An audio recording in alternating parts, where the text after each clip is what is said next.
সেই দিন বাড়িতে অনেক বড় একটা কচু তোলা হয়েছিল, সামুদ্রিক মাছ রান্না করা হয়েছিল আর নিজেদের গাছে টাটকা টাটকা সিম পাড়া হয়েছিল। সেই সব কিছু মিলেই থাকবে আজকের ভিডিওতে। আসসালামু আলাইকুম এভরিওয়ান। সকালবেলা ঘুম থেকে উঠেই আমি আর আমার ভাবি চলে গিয়েছিলাম আমাদের বাড়ির পিছন সাইডে। আগেই বলেছি এখানে আমাদের অনেকগুলা কচু লাগানো আছে, মান কচু, তো ওখান থেকে আমরা আজকে তুলছি। মূলত এখান থেকে কিছু আমরা খাবো আর কিছু আব্বু বাজারে বিক্রি করবে।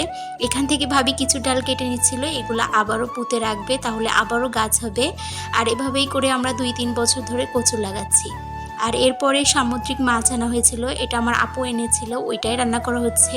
এটা হচ্ছে লইট্কা মাছ, আরেকটা মাছের নাম আসলে আমি জানি না। লইট্কা মাছটাই আমার পছন্দ, এই জন্য এটার নামই আমি জানি। প্রথমে আম্মু খুব মজা করে লইট্কা মাছের ঝুড়ি রান্না করেছে। আপনারা যারা লইট্কা মাছ খেয়েছেন তারা তো জানেন যে লইট্কা মাছের ঝুড়ি কত বেশি মজা। তো এখানে আমার আম্মু খুব মজা মজা করে লইট্কা মাছের ঝুড়ি রান্না করছিল, আর তারপরে ওই যে নাম না জানা সেই মাছটা রান্না করছিল।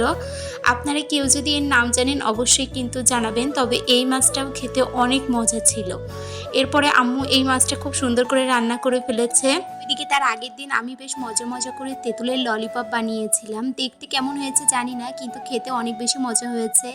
অনলাইনে আমি বেশ কয়েকদিন ধরে এই ললিপপের ভিডিও দেখছিলাম, কিন্তু দাম এত চড়া যে নিজেই বাড়িতে বানিয়ে খেয়েছি। এরপরে আম্মু আমাকে ডাক দিল, আর এই ভিডিওটা কিন্তু বেশ অনেক দিনের আগেই আমি আপনাদের সাথে আজকে শেয়ার করছি।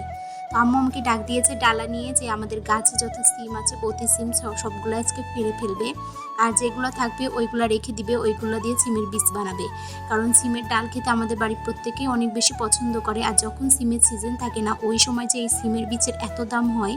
তো এখানে আমি আর আম্মু একদম ডালা ভর্তি করে সিম পেরে নিয়েছি। সবাই ভালো থাকবেন, আল্লাহ হাফেজ।